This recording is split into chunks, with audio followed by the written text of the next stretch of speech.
En el funeral de mi abuelo, yo estaba de pie con el uniforme de mi rango de mayor. Mi madrastra miró las medallas en mi pecho y despreció con una mueca. «Quítate ese disfraz», escupió. «Tú solo eres la sirvienta». Para ella. Mis 11 años de servicio eran una broma. Yo era el secreto sucio de la familia. Lo que ella no comprendía es que ese secreto estaba a punto de convertirse en su ejecución pública. Mi nombre es Mayor Price Kerine.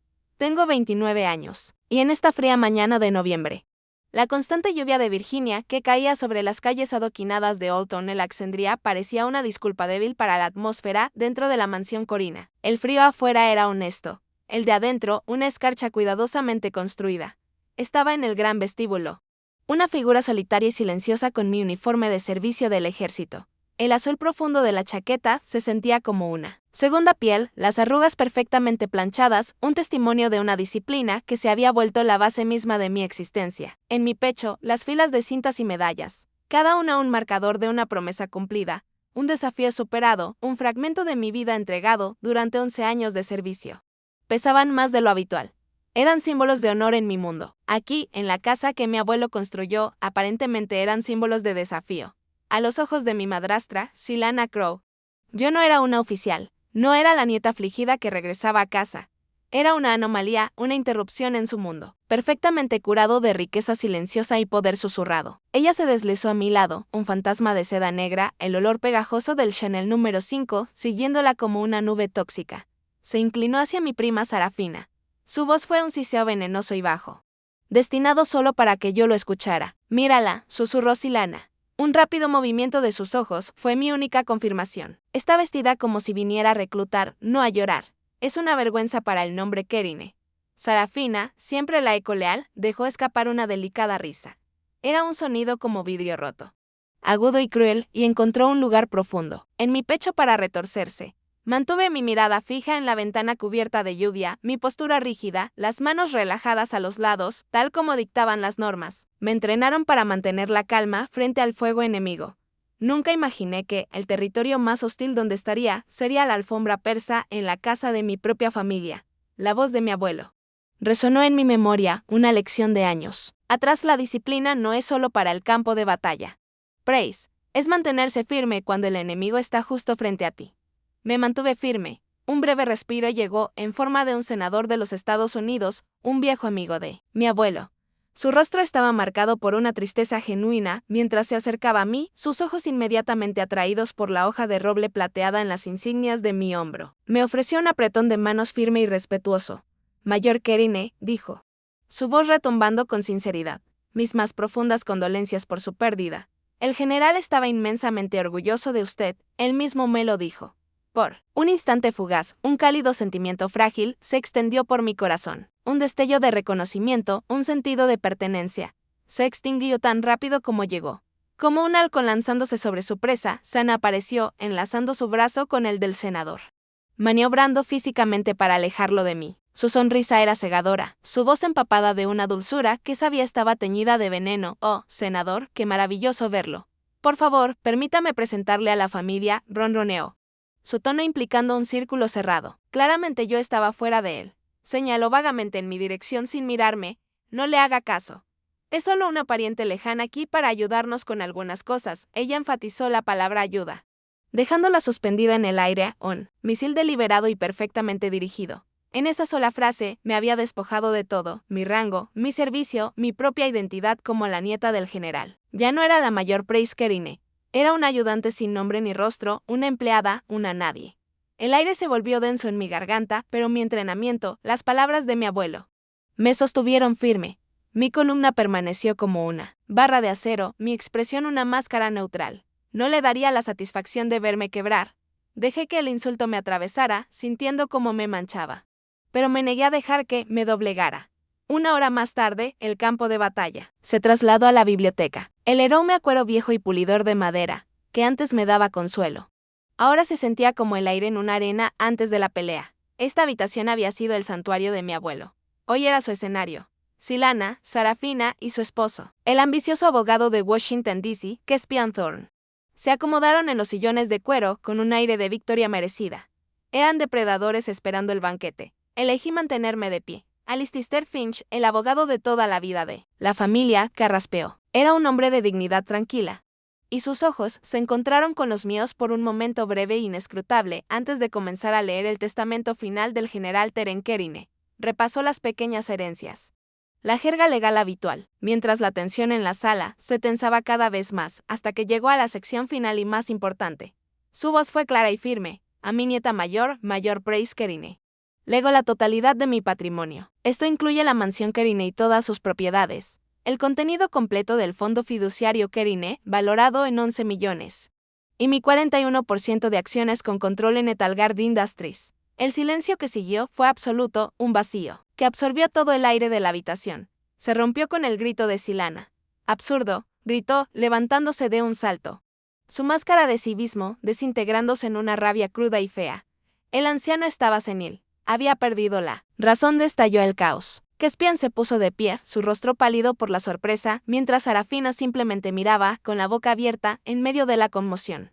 El señor Finch caminó tranquilamente hacia mí y me entregó un grueso sobresellado con el escudo de mi abuelo. Al girar para dejar atrás la zona de guerra, una joven, que reconocí como la asistente del abogado, Lyra Benz, me interceptó cerca de la puerta. Se movió con una urgencia silenciosa, presionando un pequeño objeto metálico. En mi mano, era una memoria USB. La última directiva del general, susurró, con los ojos abiertos de un significado que aún no comprendía. Luego desapareció. Cerré mi mano alrededor del frío metal, el peso de este y el peso del sobre, sintiéndose mucho más pesado que cualquier medalla que hubiera ganado. La guerra, parecía, apenas había comenzado. No regresé a Fort Liberty. Mi deber allí podía esperar. Mi deber con la verdad no. En cambio, conduje mi destartalado Ford Sedan hasta un antiguo Holiday Inn Express en las afueras de Alexandria.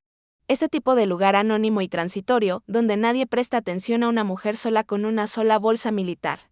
La habitación. Olía a desinfectante industrial y café barato rancio de una máquina en el vestíbulo. Era perfecto. Esta caja estéril e impersen se convertiría en mi base avanzada de operaciones. Me senté al borde de la rígida cama cubierta de poliéster, mi laptop zumbando sobre el pequeño escritorio. El sobre del señor Finch yacía sin abrir a su lado. Primero, la información. Tomé una respiración firme y deslicé la memoria USB que la Ravens me había dado en el puerto. La pantalla cobró vida y con ella mi mundo comenzó a resquebrajarse. En West Point, un profesor de filosofía nos dio una vez una clase sobre el estoicismo. No controlas lo que te sucede, había dicho, caminando frente a la clase de cadetes. Pero tienes control absoluto sobre cómo respondes. Durante años. Había vivido según ese credo. Había controlado mi respuesta ante emboscadas, enemigas en Afganistán y la constante hostilidad sutil de mi propia familia. Ahora respondería a esto. Las habilidades que había perfeccionado en análisis de inteligencia, filtrando datos, identificando patrones, conectando piezas aparentemente dispersas de información. Ahora se volvían hacia adentro, dirigidas a las mismas personas que se suponía debían ser mi apoyo. Navegué el contenido de la memoria USB con una precisión fría y metódica. Estaba organizado en carpetas, cada una un capítulo. En una historia de traición, archivos, correos electrónicos, grabaciones de audio. Aparecían en la pantalla como fragmentos de un espejo roto. Cada uno reflejaba una pieza distorsionada y fea de una verdad que nunca supe que existía. Las palabras de mi abuelo volvieron a mí, no como consuelo, sino con un significado escalofriante y nuevo. Empieza con la confianza, luego excava. Más profundo, mi confianza era un cráter. Era hora de excavar. Hice clic en la primera carpeta etiquetada como planificación patrimonial. Las cadenas de correos entre Sana y Caspian hicieron que una bilis ácida y amarga subiera por mi garganta. Esto no se trataba solo de impugnar el testamento. Era una campaña calculada y a largo plazo. Para borrarme, desplacé por mensajes que databan de años atrás. Una conspiración que ardía lentamente.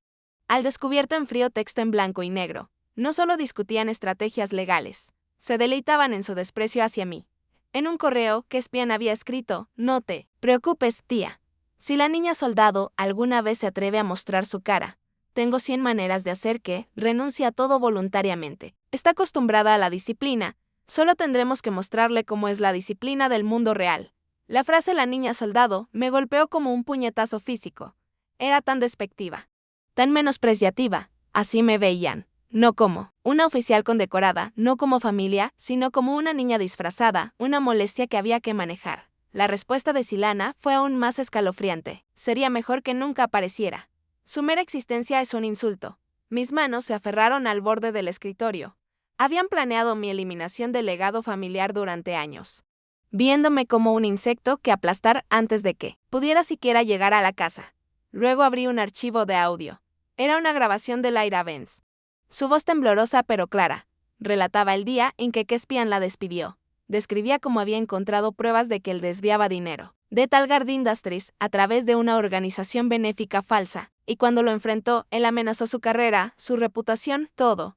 La grabación era un testimonio crudo y doloroso de su crueldad. No solo eran codiciosos, eran crueles. Destruían vidas con la misma facilidad con que uno aplasta a una mosca. Pero el golpe final devastador esperaba en una carpeta cifrada con un único y ominoso nombre, Daunfall. Mi entrenamiento entró en acción, mis dedos volaron sobre el teclado, rompiendo la contraseña simple, la fecha de nacimiento de mi abuelo. En segundos, la carpeta se abrió. Contenía un solo archivo. Una única imagen. Mi aliento se cortó. La pantalla mostraba una fotografía granulada y desvanecida por el tiempo. Una niña pequeña, no mayor de 4 años, con una melena rubia, sonreía sentada en un amplio césped verde. Reconocí los barracones al fondo, Fort Bragg, Carolina del Norte. 1996. La niña era yo. Sentado a mi lado, con el brazo apoyado protectoramente sobre mis pequeños hombros, había un joven paracaidista. Llevaba el parche de la 82ª División Aerotransportada en la mengue, el mismo que yo ahora llevaba en la mía. Su sonrisa era cálida. Sus ojos se arrugaban en las comisuras con una alegría que parecía saltar de la pantalla. Era un rostro que nunca había visto antes. No era mi abuelo quien estaba allí, en la foto que eriné. Mis ojos bajaron hasta el pie de la fotografía. Una leyenda mecanografiada, un nombre, Mayor Jackson Jack Creed, y debajo del nombre, 2 palabras que destrozaron toda mi realidad, la verdad. El aire en la habitación se volvió denso. Irrespirable. Mis pulmones se paralizaron. Toda mi vida, me habían contado una historia simple y trágica. Mi padre, piloto de la Fuerza Aérea, había muerto en un accidente rutinario de entrenamiento antes de que yo tuviera edad para recordarlo. Un héroe que se fue demasiado pronto. Era una narrativa, limpia y honorable, pero también era una mentira completa y absoluta. Este era un hombre diferente, un uniforme diferente, una historia diferente. Esto ya no se trataba solo de una herencia. No era sobre una mansión, acciones o dinero. Me habían quitado más que eso. Me habían robado a mi padre. Me habían robado mi historia.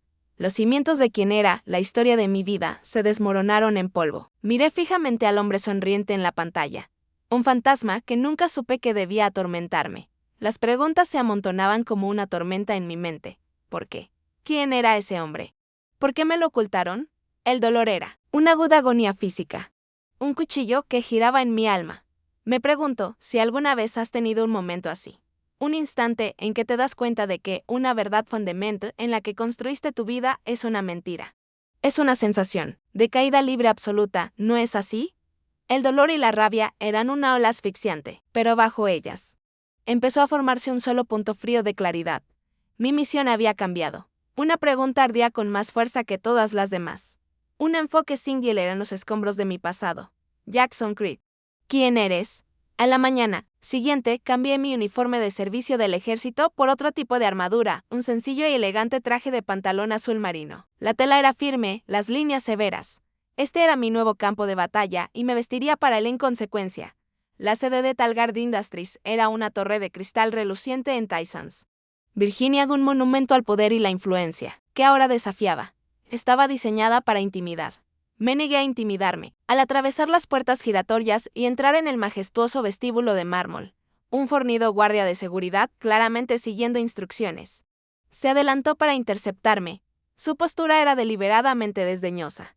Señora, el área para visitantes está por allá, dijo, señalando con un pulgar grueso hacia una fila de sillas de plástico barato cerca de la entrada, donde algunos repartidores miraban sus teléfonos. La humillación era intencional, una jugada de poder mezquina para ponerme en mi lugar antes de que siquiera comenzara. Sentí un calor súbito, la rabia familiar, pero la reprimí. Mi abuelo solía citarme el libro de Proverbios. El orgullo precede a la destrucción y un espíritu altivo antes de caer. El orgullo de Caspian estaba a punto de sufrir una caída muy larga. Encontré la mirada del guardia. Mi voz fría y plana como el piso de mármol. No soy una visitante, hice una pausa. Soy la dueña. Una sonrisa burlona apareció en sus labios. Claro que sí, señora, si quiere tomar asiento. No discutí. No elevé la voz. Simplemente mantuve mi posición en el centro del vestíbulo, mi presencia. Un acto silencioso e inamovible de desafío. El tenso enfrentamiento convirtió el amplio y opulento espacio en un teatro cargado de tensión. Las cabezas comenzaron a girar, el aire chisporroteaba. El guardia se movió incómodo. Esperaba una escena, una discusión que pudiera ganar fácilmente. No estaba preparado para un silencio disciplinado. Finalmente, las puertas del ascensor tintinearon y Lyra desapareció. Un expediente en mano y una expresión de determinación sombría en el rostro. La sonrisa del guardia desapareció, se apartó. La sala de juntas en el último piso era la fortaleza de Caspian Thorne, con su vista panorámica del skyline de Washington, D.C. Era una sala construida para proyectar poder absoluto. Él estaba sentado en la cabecera de la larga mesa de caoba pulida, rebosante de una satisfacción engreída, flanqueado por un puñado de ejecutivos de aspecto nervioso, con el rostro contorsionado por la ira en el momento en que Lyra y yo cruzamos las puertas. ¿Qué hacen aquí?, rugió, su voz resonando en la vasta sala. Seguridad, sáquenla. Lo ignoré por completo. Caminando con pasos medidos hacia la cabecera de la mesa, deposité la carpeta legal encuadernada en cuero, preparada por el señor Finch con un golpe suave pero definitivo, de acuerdo con los estatutos corporativos de Talgard Industries. Anuncié con voz clara y firme, proyectando a cada rincón de la habitación. Tal como me habían entrenado en el campo de Page, un accionista que posee más del 40% de las acciones de la empresa tiene el derecho de presidir cualquier reunión en cualquier momento. Dejé que las palabras calaran, fijando mis ojos en los de él. Vi un destello de confusión, seguido de un horror naciente en su rostro. Todavía pensaba en términos de ser superado en votos en la Junta. No había comprendido el verdadero alcance de su derrota. Este 41% no solo me da un asiento en su mesa. Señor Thorne, me incliné ligeramente hacia adelante, bajando la voz a un tono bajo y intenso. Me da el derecho de comandar esta reunión. Un silencio profundo y sofocante envolvió la sala. El ejecutivo quedó paralizado. La confianza engreída en el rostro de Caspian se rompió como un vidrio barato, reemplazada por un shock pálido y con la mandíbula caída. Por primera vez, vi un destello de miedo genuino en sus ojos. Fue una pequeña victoria, pero supo dulce. Sin embargo, esa dulzura fue efímera. Más tarde esa noche, mientras caminaba de regreso a mi viejo Ford en la vasta oscuridad de un estacionamiento público de concreto, un destello blanco bajo mi limpia parabrisas llamó mi atención. Mi corazón se hundió. No era una multa de estacionamiento. Era una copia de la carta personal que mi abuelo me había escrito, la que había estado sellada en el sobre del señor Finch, la que acababa de leer por primera vez una hora antes. Pero esta copia estaba profanada. Las esquinas estaban ennegrecidas y chamuscadas, los bordes curvados y quebradizos por la llama. Las palabras escritas con la mano familiar de mi abuelo estaban casi obliteradas por el calor, pero apenas podía distinguir los fantasmas de las frases tu valentía y te amo. No había nota. Ningún mensaje. No hacía falta. El mensaje era claro. Has ido demasiado lejos. Podemos quemar tu herencia tan fácilmente como podemos quemarte a ti. Una rabia helada, aguda y pura, me recorrió la columna vertebral. Esto ya no era una batalla corporativa. Esto ya no era una pelea. Esto era una amenaza. No solo intentaban ganar, querían destruir. Las reglas del enfrentamiento acababan de cambiar. Ya no defendería, ni atacaría solamente. Era hora de cazar. La carta chamuscada se sentía como una marca en mi alma. Esa noche, el sueño no ofreció escape, solo pesadillas fragmentadas de fuego y traición. Al día siguiente por la tarde, me encontré sentada en un banco de vinilo rojo en una clásica cafetería americana en el barrio del Rey de Alexandria. El aire olía a tocino frito y café. Empujaba los restos de una hamburguesa seca alrededor de mi plato. El peso de mi aislamiento me oprimía tanto que me costaba respirar. Había ganado una batalla, pero la amenaza de una guerra mayor me dejaba sintiéndome profundamente sola. Entonces la campana sobre la puerta tintineó. Lyra Vance entró, sus ojos escanearon la sala por un momento antes de posarse en mí. Se deslizó en el banco frente a mí, sin decir palabra, con una pequeña sonrisa de complicidad en el rostro. Imaginé que te encontraría aquí, dijo, con voz suave. Un lugar como este es real. No como su mundo, hizo una señala. La mesera luego empujó hacia mí una pesada taza de cerámica con café negro humeante. Renuncié a mi trabajo en el bufete de abogados esta mañana. No puedo trabajar para personas que representan ese tipo de maldad. La miré, sorprendida. Ella estaba tirando por la borda su carrera, su estabilidad, por una lucha que ni siquiera era la suya. Parecía leer mi mente. El general confiaba en mí, Price. Me dio una oportunidad cuando nadie más lo hacía. Y ahora ella encontró mi mirada y sus propios ojos estaban claros e inquebrantables. Ahora confío en ti. Mayorte era la primera vez en días que alguien me llamaba por mi rango sin una pizca de sarcasmo o desprecio. Era una palabra simple, pero cayó como un salvavidas. Un pequeño calor tentativo se extendió por mi pecho, un destello de luz en la oscuridad sofocante. En ese momento, sentada en un banco barato de una cafetería, me di cuenta de que ya no estaba luchando esta guerra sola. Gracias, Lyra, dije. Con mi voz temblorosa. Era todo lo que podía manejar. Ella asintió tomando un sorbo de su propio café. Luego me contó sobre el día en que la despidieron, llenando los vacíos del archivo de audio. Llevé las pruebas del desfalco de Caspian directamente a Sana, dijo. Su voz aún temblando por el choque recordado. Ella solo se burló como si todo fuera un juego cansado. Pero lo que realmente me quebró fue Sarafina. Lyra hizo una pausa, sus ojos mirando más allá de mí. Reproduciendo la escena, ella estaba allí cuando Caspian me gritaba, amenazando con arruinarme. Simplemente se quedó mirando como si yo fuera un bicho en su zapato. Luego se volvió hacia Caspian, no con ira, sino con un suspiro aburrido, y dijo, cariño, no armes un escándalo. A mamá no le gustaría el ruido. Las palabras me golpearon con la fuerza de un golpe físico. A Sarafina no le importaba, la verdad. No le importaba que la vida de una persona inocente estuviera siendo destruida. Solo le importaba mantener la superficie prístina e intacta de sus vidas perfectas y doradas. La historia de Lyra confirmó una verdad que siempre había sentido, pero que nunca había articulado por completo. La crueldad de Sana era fuerte y abierta, un fuego furioso. Pero la de Sarafina era un veneno silencioso y frío, quizás aún más aterrador por su absoluta falta de empatía. Aquella noche, de regreso en la esterilizada quietud de mi habitación de motel, mi teléfono vibró, con una llamada de un número desconocido. Vacilé, luego respondí. Mayor Kerine. La voz al otro lado era grave, envejecida, pero con una inconfundible corriente de fuerza. La reconocí al instante. Era el viejo paracaidista del funeral. El que me había entregado un papelito en la mano. Sí, soy ella. Soy el sargento Frank Kowalski, retirado, dijo. Oímos sobre la reunión de la junta. Lo hiciste bien, mayor. Muy bien, carraspeó. El general tenía hermanos, y esos hermanos nunca abandonan al hijo de un camarada caído. Hemos estado investigando por nuestra cuenta. Tenemos información sobre el viejo amigo del general. Ese Jackson Creed. Mi corazón saltó a la garganta. Encuéntranos en el Museo de Operaciones Aerotransportadas y Especiales. Te cubrimos las espaldas. Colgó. Me quedé ahí, con el teléfono en la mano. El silencio de la habitación ya no se sentía vacío, sino lleno de una nueva presencia poderosa. El credo de los paracaidistas, el juramento que había tomado. Las palabras por las que vive cada saltador resonaban en mi mente. Nunca fallaré a mis camaradas. La familia no es solo de sangre, es lealtad. Es quien está contigo en el fuego. Mis parientes de sangre me habían dejado arder. Pero en un solo día había encontrado mi verdadero escuadrón. Tenía un ejército. Tenía una familia verdadera. El mensaje de texto de Sarafina llegó 2 días después de mi reunión con los viejos paracaidistas. Era una invitación para tomarte. Redactada con una dulzura pegajosa que me crispó los dientes.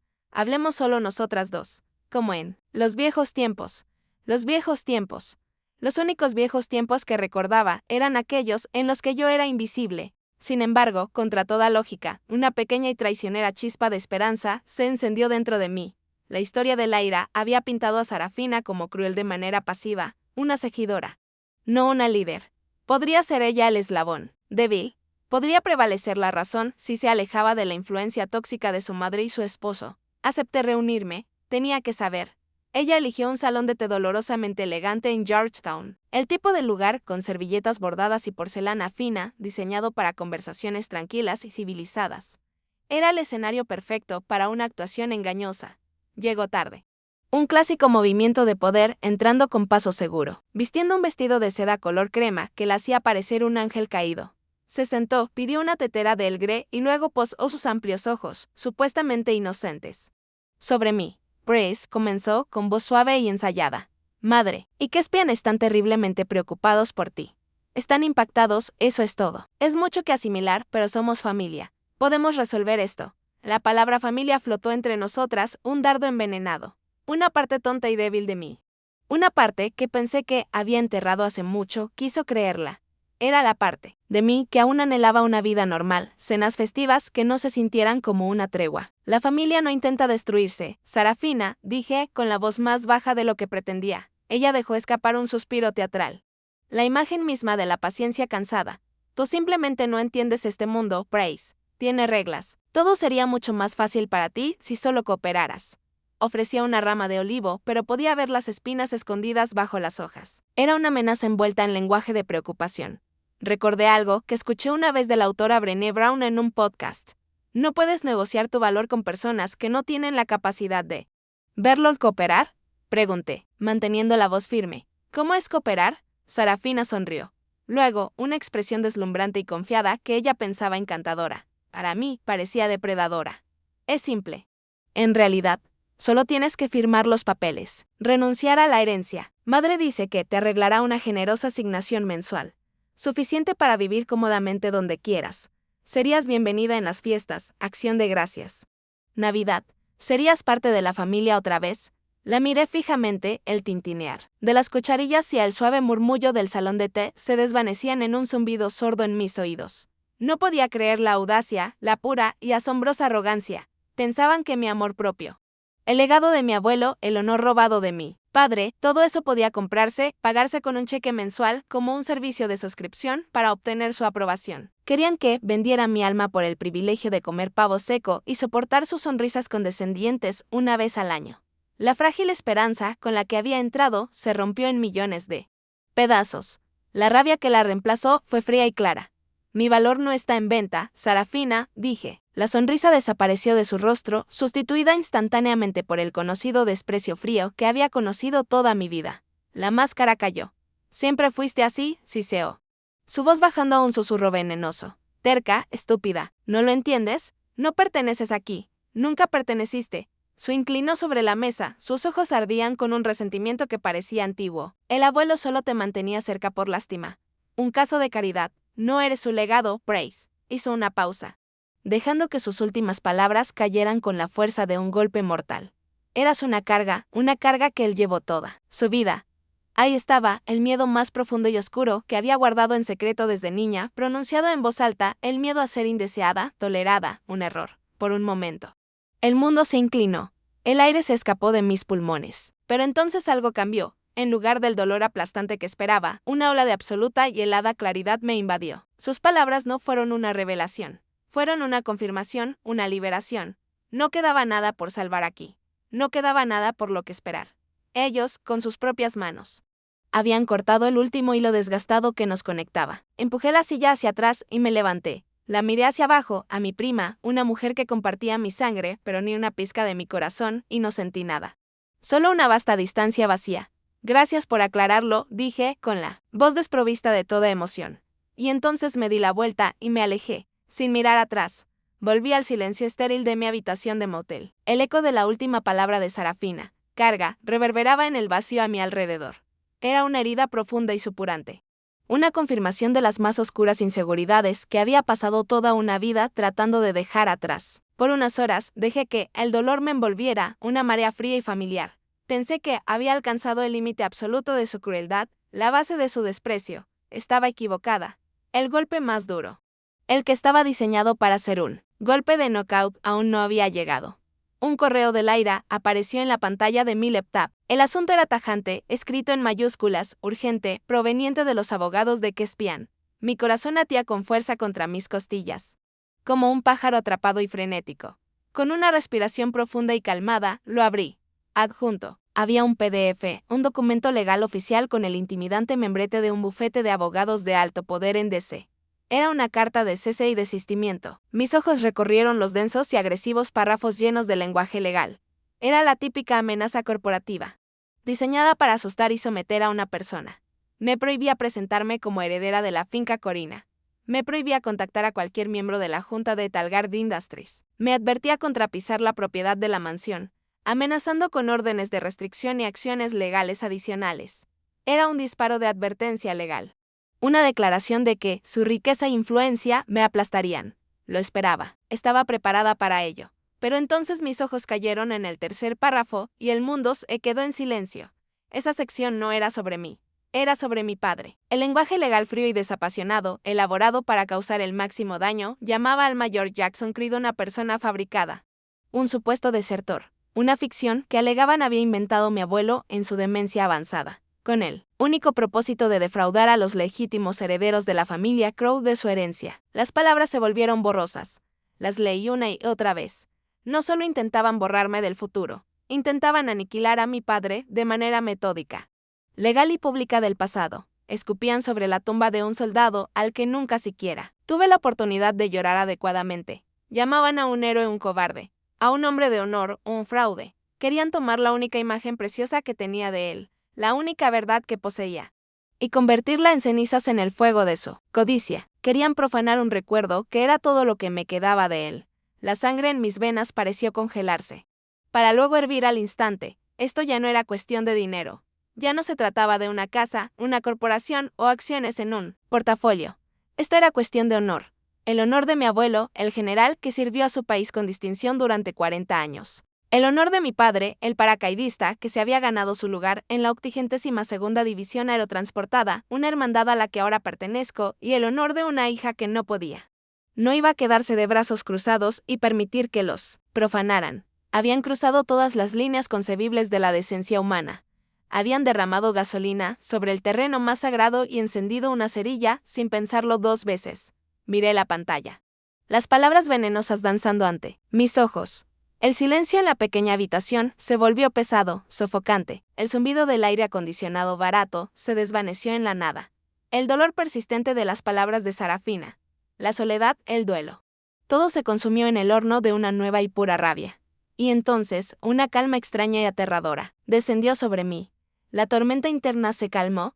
Las lágrimas que pensé que vendrían nunca llegaron. El impulso de gritar contra una almohada desapareció. La duda corrosiva se incineró. Solo quedó un objetivo con enfoque láser. Una misión. Empujé la silla hacia atrás, el sonido raspó con dureza en la habitación silenciosa. Me levanté y caminé hacia la ventana, mirando las luces indiferentes y brillantes de la Alexandría. Un juramento que hice años atrás con mi mano derecha, levantada y el corazón lleno de propósito, resonó en mi mente. El juramento de cargo para cada oficial comisionado de las Fuerzas Armadas de los Estados Unidos. Yo, Price Kerine, juro solemnemente que apoyaré y defenderé la Constitución de los Estados Unidos contra todos los enemigos, extranjeros y domésticos. Domésticos. Silana y Kespian no eran una potencia extranjera. Eran un enemigo interno, una amenaza doméstica que había podrido los cimientos de mi familia desde dentro, con sus mentiras y su codicia. Habían traicionado la confianza, traicionado a la familia. Y ahora habían traicionado el honor de un soldado caído. Mi deber ya no era una cuestión de elección, era una obligación. El silencio ya no era una estrategia, era complicidad. Saqué mi teléfono. Mi pulgar estuvo perfectamente firme mientras buscaba el número de Laira en mis llamadas recientes. Ella respondió en el segundo timbre, su voz alerta. Laira, dije. Mi voz era plana, calmada, desprovista de toda emoción. Era la voz que usaba para dar órdenes en el campo cuando la vida y la muerte estaban en juego y no había margen de error. Ya no estamos a la defensiva, hice una pausa, dejando la frase en el aire. Una declaración de guerra. Vamos a la ofensiva. Hubo un silencio en el otro lado de la línea. Casi podía oír los engranajes girar en su mente legal aguda. Luego su respuesta fue clara y resuelta. Recibido. Mayor, no hubo vacilación ni duda en su voz, solo una lealtad pura e inquebrantable. ¿Cuáles son sus órdenes? La lucha había comenzado oficialmente. ¿Alguna vez has sido empujado tan lejos que lo único que queda es contraatacar con todo lo que tienes? Ahí estaba yo. No había vuelta atrás. Mi habitación de motel se transformó. La cama adicional se convirtió en área de almacenamiento para documentos. El pequeño escritorio era el centro de mando. Mi laptop brillaba día y noche. La delgada pared sobre él se convirtió en nuestro tablero de misión, cubierto con una telaraña de notas adhesivas y copias impresas unidas por líneas de marcador rojo. Ya no era un lugar para esconderse. Era un centro de operaciones tácticas, una sala de guerra. Laira, con su conocimiento interno de las finanzas laberínticas de Talgard, era mi analista principal. Yo, con mente de estratega, era la comandante de la misión. Juntas, éramos un ejército de 2 mujeres, lanzando una ofensiva a gran escala. Me encontré aplicando instintivamente el ciclo ODA. Observar, orientar, decidir, actuar. Un ciclo de toma de decisiones que me habían inculcado desde mis primeros días de entrenamiento. Habíamos observado las acciones del enemigo.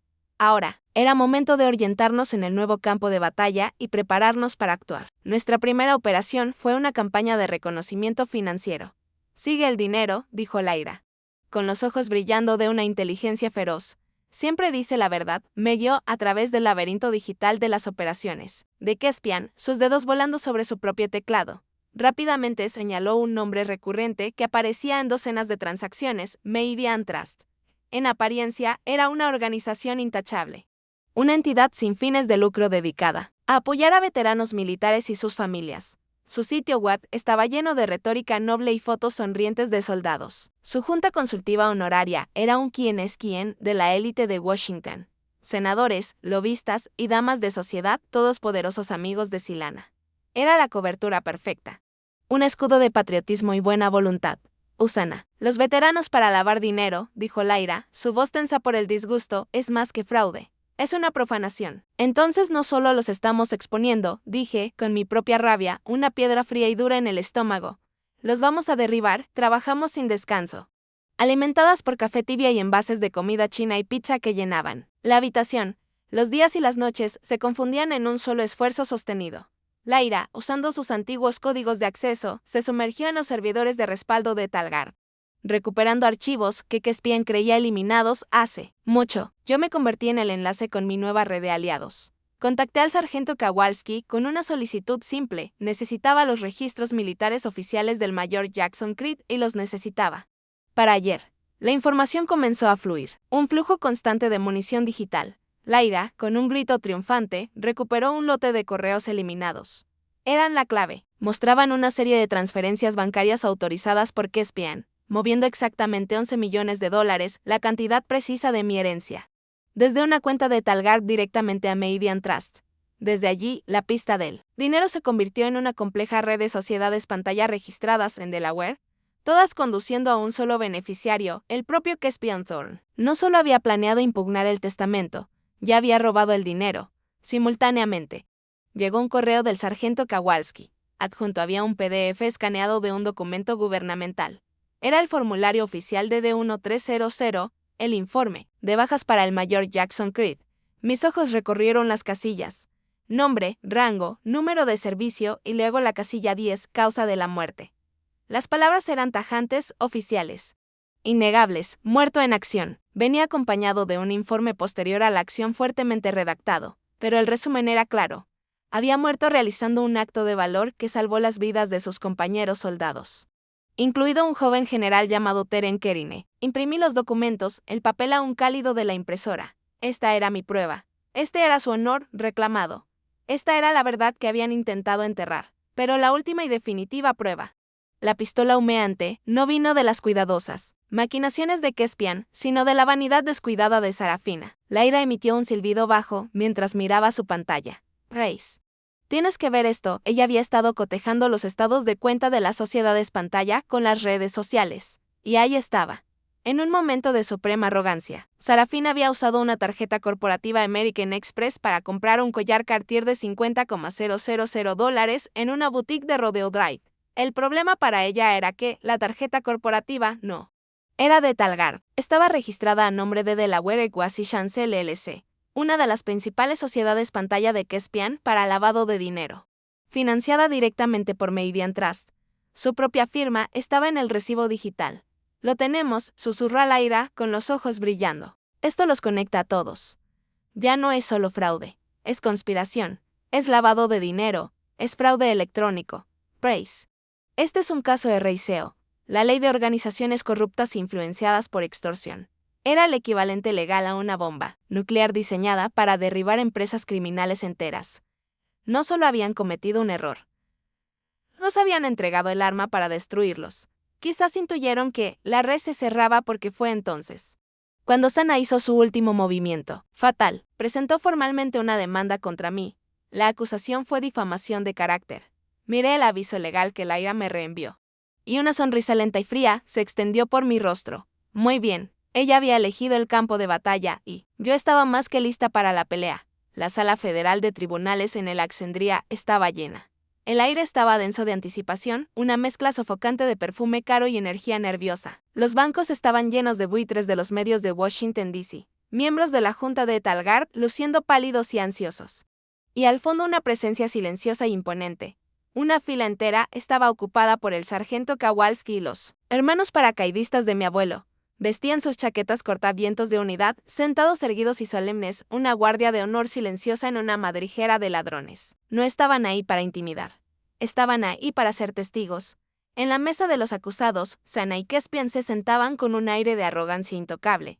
Susurraban a su abogado elegante y caro. Con expresiones confiadas, creían que ese era su escenario, sus reglas. Creían que estaban a punto de aplastarme. Su abogado, un hombre llamado Mark Storm, sin relación, una cruel ironía. Comenzó su declaración inicial lanzando un ataque directo a mi carácter.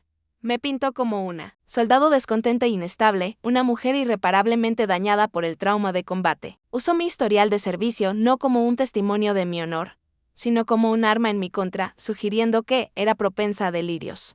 Fabricando historias por ganancia financiera. Intentaba retratarme como un caso clásico de veterana con TPT, tratando de extorsionar a su propia familia en duelo. Era una táctica vil y despreciable, y vi a los viejos soldados al fondo tensarse con una rabia colectiva y silenciosa. Me senté junto a Laira, en nuestra mesa, con las manos descansando tranquilamente en mi regazo. Escuché cada palabra venenosa, cada mentira calculada. Lo dejé construir su narrativa. Lo dejé cavar un poco más profundo su tumba. Cuando finalmente terminó, el juez se volvió hacia mí. Mayor Keriné puede tomar el estrado de los testigos. Me levanté, pero no caminé hacia el estrado. En cambio, caminé hacia el centro de la sala, colocándome frente al estrado del juez. Llevaba puesto mi uniforme completo de servicio del ejército, la chaqueta azul oscuro, impecable, las medallas pulidas con brillo. No era una testigo, no era una víctima. Era una oficial aquí para presentar un informe. Antes de comenzar, mis ojos buscaron la bandera americana junto al juez.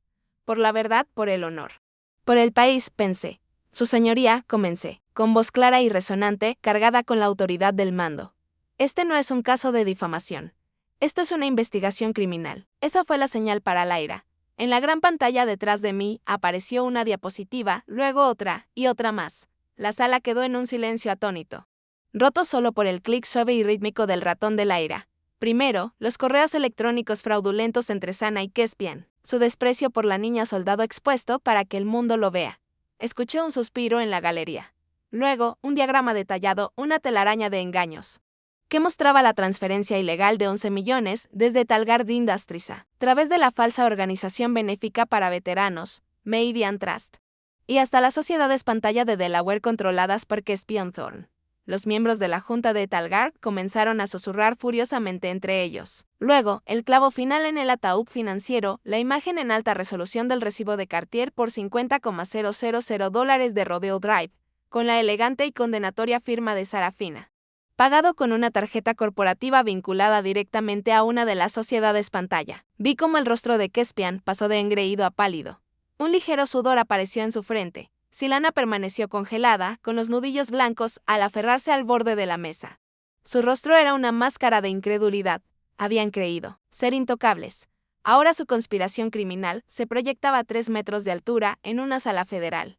Dejé que la imagen del recibo permaneciera en la pantalla durante un largo y doloroso momento. Estos crímenes financieros, por extensos que sean, son solo un síntoma, su señoría, continué con voz baja y firme. Un síntoma de una enfermedad mucho más profunda. Una podredumbre moral que ha estado gestándose en el corazón de esta familia durante décadas. Volví a mi mesa y tomé un solo expediente. Lo levanté. Esto, dije, es el informe oficial de bajas militares del mayor Jackson Creed, Ejército de los Estados Unidos. Leí en voz alta sus conmendaciones. Leí el resumen del informe posterior a la acción que detallaba cómo se expuso al fuego enemigo para arrastrar a un oficial herido a un lugar seguro. Un oficial llamado General Teren Keriné. Luego abrí el diario personal de mi abuelo, el que venía en el sobresellado. Mi voz tembló ligeramente por primera vez mientras leía sus palabras. Su agonía privada escrita 1 año después de la muerte de mi padre. Silana insiste en que debemos mantener la historia. Dice que su nombre es una complicación, que su memoria es una amenaza para la posición de nuestra familia. Me ha obligado a enterrar a mi amigo, a mi héroe, por segunda vez. Que Dios me perdone por esta mentira que me veo obligada a contarle a mi nieta. Cerré el diario y fijé mi mirada directamente en Sana. La sala estaba tan silenciosa que podía oír el frenético latido de mi propio corazón. No solo robó dinero, su señoría, dije, con voz resonante y furiosa que ya no intentaba contener. Robó el legado de un héroe. Intentó borrar la memoria de un soldado que dio su vida por este país y por mi abuelo. Fue demasiado. La fachada cuidadosamente construida de la poderosa matriarca, empujada más allá de su punto de quiebre, finalmente se rompió, despojada de toda razón, acorralada como una rata. Silana se levantó de un salto. Su rostro era una grotesca máscara de odio. Sus ojos estaban desorbitados y enrojecidos. Apuntó con un dedo tembloroso y cuidado hacia mí. Tú, gritó, su voz era un sonido crudo, animalístico, que desgarraba el aire. Tú y tu patético padre nunca debieron haber existido. Hice todo lo posible para asegurarme de que él nunca regresara. Se merecía morir. La confesión, cruda e innegable, quedó suspendida en el aire electrificado. Un suspiro colectivo recorrió la sala. Los medios estallaron. Las cámaras parpadearon. Caspian parecía haberse convertido en piedra. El mazo del juez cayó. Un sonido, agudo y seco, que pareció sacudir los mismos cimientos de la sala. 1, 2, 3 veces. Orden. Orden en la corte. Pero ya no hubo orden. Todo había terminado. Los días que siguieron a la explosión en la sala de tribunales se sintieron como vivir después de un terremoto. El mundo que conocía, con sus líneas de falla tóxicas, había quedado fracturado irrevocablemente. Silana fue detenida directamente, en la sala de tribunales. Su confesión desquiciada se repitió sin cesar en las noticias por cable. Agentes federales arrestaron a Caspian en su reluciente torre de oficinas en Tysons unos días.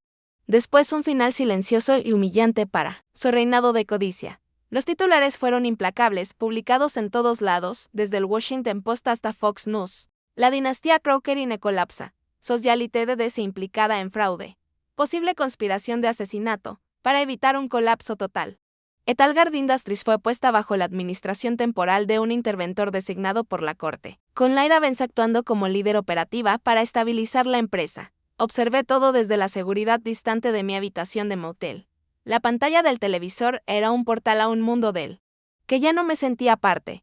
No hubo alegría, ni puño triunfante en alto, solo un vacío silencioso y hueco. En el entrenamiento de supervivencia enseñan que, después de escapar del peligro inmediato, la primera prioridad es encontrar refugio y evaluar los daños. Ahí estaba yo ahora. La batalla había terminado. El enemigo estaba derrotado. Pero, el campo de batalla estaba lleno de escombros de lo que alguna vez fue, por definición, mi familia. Y yo estaba sola en las ruinas. Una semana después, Sarafina eligió su último campo de batalla, la corte de la opinión pública.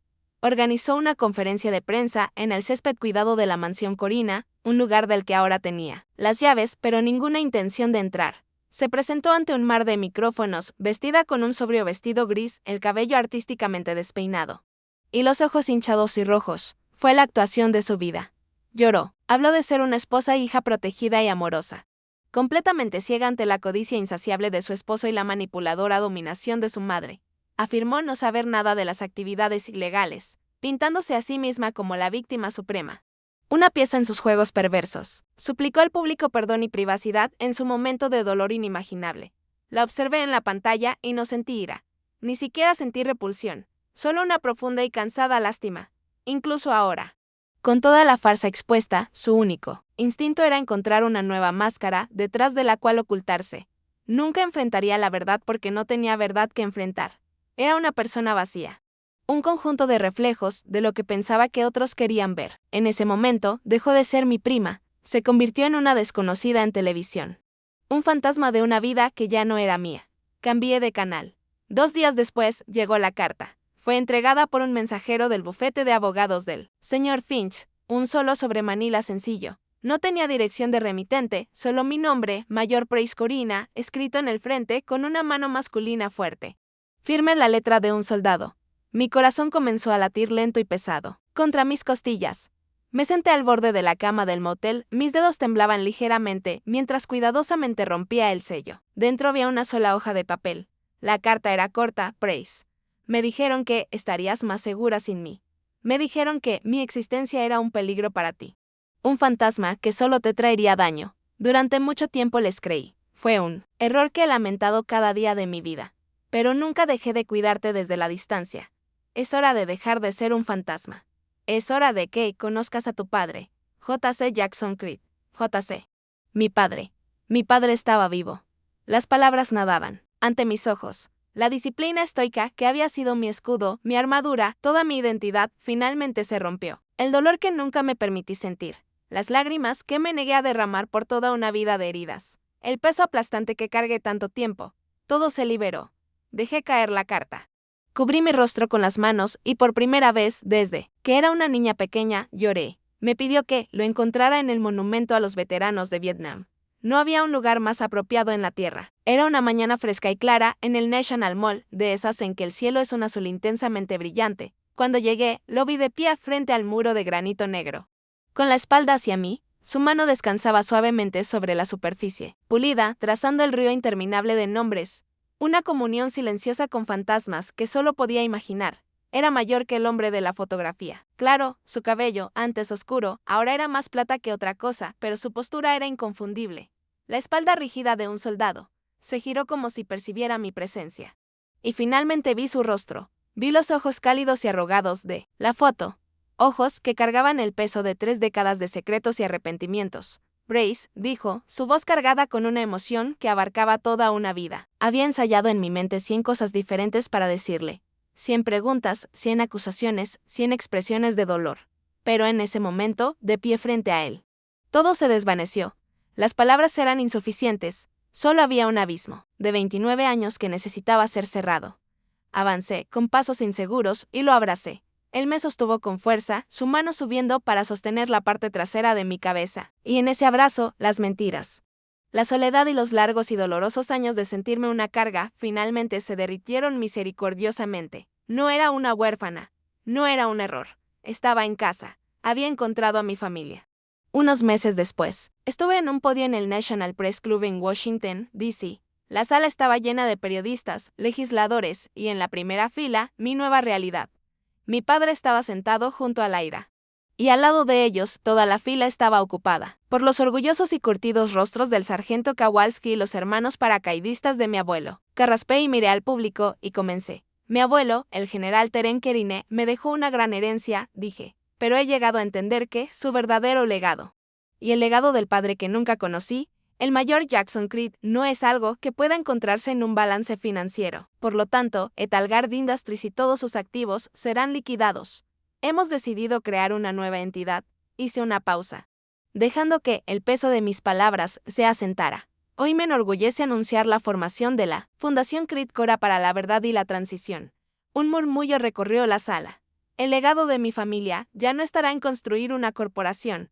Estará en honrar el legado de 2 soldados. Esta fundación proveerá servicios legales pro bono y apoyo para veteranos y sus familias. Familias cuyas historias han sido enterradas, cuyas voces han sido silenciadas, cuyo honor ha sido cuestionado. Nos aseguraremos de que ninguna verdad sea olvidada jamás. Miré a mi padre. Sus ojos brillaban de orgullo. Pensé en la última línea del testamento de mi abuelo, una línea que ahora entendía completamente. Tu valentía nunca me ha decepcionado. Esperaba, donde quiera que estuviera, que él no estuviera decepcionado.